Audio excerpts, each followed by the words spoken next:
Tareas escolares. Entre las técnicas del aprendizaje encontramos las llamadas tareas escolares. En la escuela tradicional, estas tareas escolares se veían envueltas únicamente en la adquisición del conocimiento, dejando de lado el cultivo de aptitudes que se adquirían mediante el aprendizaje. Hoy en día, la palabra tarea tiene otro significado, ya que es un vínculo entre el docente y el estudiante, dentro del proceso didáctico, que está indicado en el plan o estrategia que se había previsto. Tipos de tareas. En la escuela tradicional, el tipo de tarea que se manejaba era mediante preguntas realizadas por el docente y respuestas contestadas por los alumnos. Hoy en día, las tareas tienen otro significado, ya que entre un mutuo acuerdo entre el docente y el estudiante llegan a planificar, crear y ordenar trabajos que realmente son significativos para su aprendizaje. Escoger el asunto es muy importante, y este será mejor si es escogido por el mismo niño o el mismo estudiante. Pero, ¿qué debo hacer si este no es del provecho educativo que se requiere? Como decía Claparede, un profesor hábil hará que los estudiantes quieran lo que hacen. Entonces podrá usar de motivación y de provecho una simple excursión, una noticia en el periódico, un incidente en el aula y muchas otras cosas más.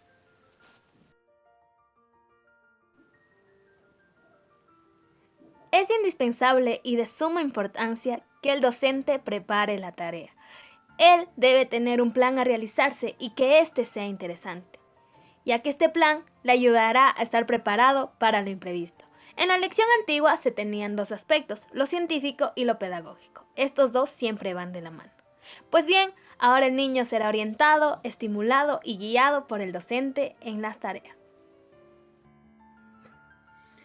Organización del trabajo escolar. Este responde a las diferentes preguntas. ¿Cómo se realizará el trabajo? ¿Se dejará al niño una absoluta libertad para hacerlo? ¿Cuáles son las mejores instrucciones que le puede dar el maestro? Estas dependen del alumnado, del asunto y del material de aprendizaje.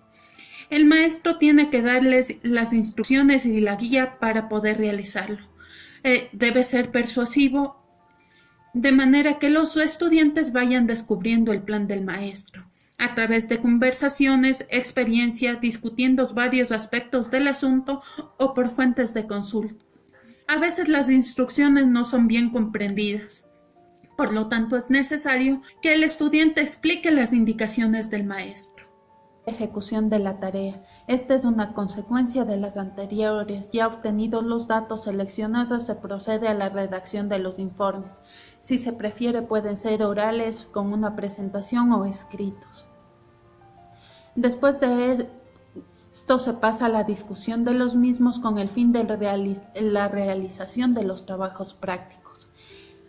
Lo que se presenta son principios, doctrinas y fundamentos. No obstante, si en la práctica se mantiene lo que son ciertos afectos y cierta atención hacia los estudiantes, lo que nos permite hacer es conocer cuáles son sus hábitos, cuáles son sus intereses y cuáles son sus inclinaciones, lo cual nos permitiría priorizar estos conocimientos en el proceso de aprendizaje. La formación de grupos. Ventajas.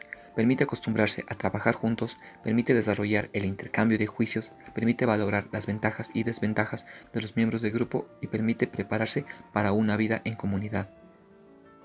Dificultades. Falta de organización y voluntad por parte de los estudiantes al empezar a trabajar en ese tipo de actividades. Indicaciones. Solicitar que los alumnos intercambien juicios antes de empezar a crear los grupos. Ventajas en la vida cotidiana. Los alumnos se habituarán a organizarse y trabajar en grupos cuando una situación así lo requiera. Dirección y auxilio del maestro.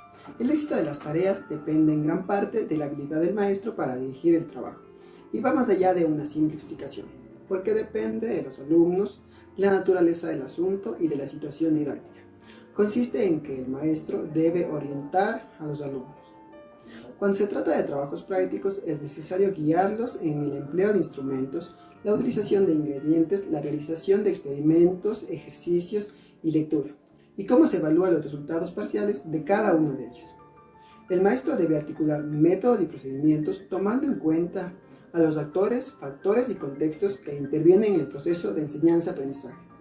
La tarea escolar y los esquemas.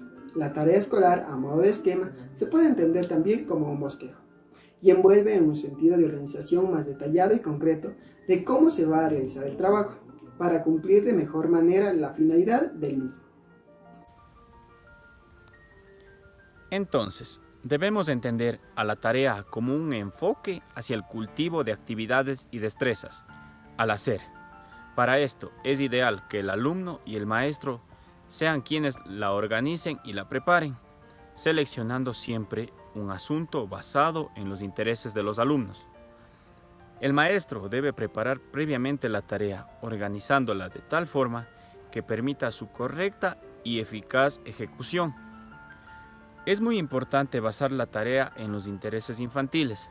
Por eso, el maestro se encargará de descubrir cuáles son estos intereses, para luego ponerlos a trabajar en equipos y, mediante su dirección y auxilio, enseñarlos a convivir y a colaborar con los demás.